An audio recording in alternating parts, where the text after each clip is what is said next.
ururka suxufiyiinta Soomaaliyeed ee dalka Jarmalka oo shirweynahoodii koowaad ku yeeshay magaalada Frankfurt ee dalkaasi ayaa markii ugu horeysay shirka ku doortay hoggaan rasmi ah. Gudoomiyaha iyo ku-xigeenkiisa ayaa loo doortay shirkan waxaana jagada gudoomiye u tartamay Sakariye Jeelani iyo Cabdirashiid Caynte, halkaasi oo guusha ku raacday Sakariye Jeelani oo loo doortay gudoomiyaha cusub ee ururka Soomaalisha Deutsche Journalisten. kulankan isugu nimid ee aadka u qiimaha badan ee ku dooranay gudoomiyaha iyo waliba gudoomiye ku-xigeenka suxufiyiinta Soomaalida wadankan Jarmalka, anigoo ah musharax u tartamay gudoomiyaha ururka suxufiyiinta Soomaalida ee wadankan Jarmalka.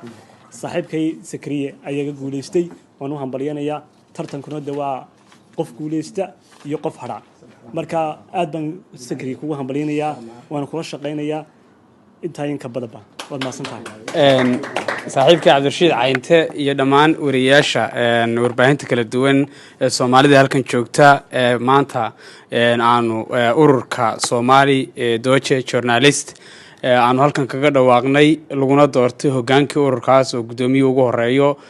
farxad bay tahay inaanu aniga Cabdirashiid halkan maanta ku tartano rag walaalo ah oo warbaahinta ka wada shaqeeya oo muddo dheer wada shaqeynaya baan hayn. in isaga la doortay iyo aniga la doortay soo kamid bay ahayd.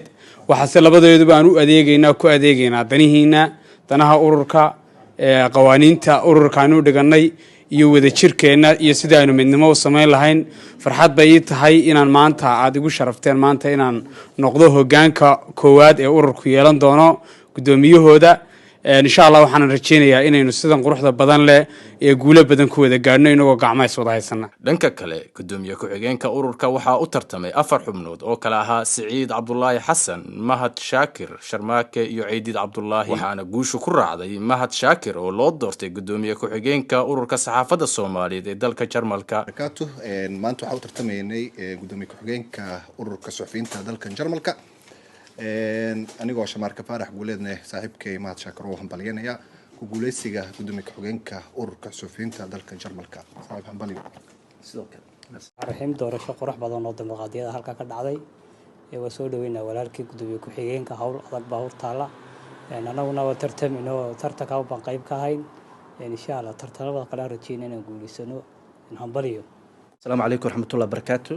دمان حبناها أورك صحفيين الصوماليات صومالي دوت جورناليست إيه حنبليسي إيه عديسي أدي أدي مسلم يا رنتي حل ننقاد إدقاد رنتي مركي اللي يقدموا كحيانا تديد بدنا يجبحي حالك وعسلاذي وحان السيرتير كيمياء صارته أو توجشذا مركا والله حل إلا قبته وعدكتهاي وأذيقوا مال أنت مير كمرة أو كلاواي أو مسؤولية قاضي marka ilaahay mas'uuliyadda noo fududeeyo. hambaliyana waxa ka fiican in loo duceeyo qofka howl badan aan sugayso oo inta badan waxay dhakada ka saaran tahay saaxiibkay Sakariye Jeelani. aniga laakiin waxaan akaabe isaga la shaqeyn doonaa. waxaan rajeynayaa insha Allah inaan xilka gudano muddada 2 sano aan haysanona inaan wax badan idin qabanno. idinkana hal abuuryaal tihiin wixii fursado aad aragtiin waad soo gudbin kartaan sidii macnaha barnaamijkan u noqdo barnaamij loo wada dhan yahay. waxa milkiyadeeda waa wada leenahay qof gaara ma laha. marka waxaan rajeynayaa in wax badan oo wanaagsan aan u qabanno shacabkeena Soomaaliyeed. marka saxafi tahana waxa loo baahan yahay inaad iska ilaaliso waxyaabo badan, inaad wax badanna soo kordhisid oo hal abuur aad tahay. xirfaduna wax badan ay ka ilaalinaysaa, wax badanna way kugu kordhinaysaa. way aragnimo ay tahay inaan marka xil qabto. marka insha Allah taala aad iyo aad ay dhamaasantiin waan idin mahad celinayaa. Ciidid Cabdullaahi, Horyal TV, dalka Jarmalka.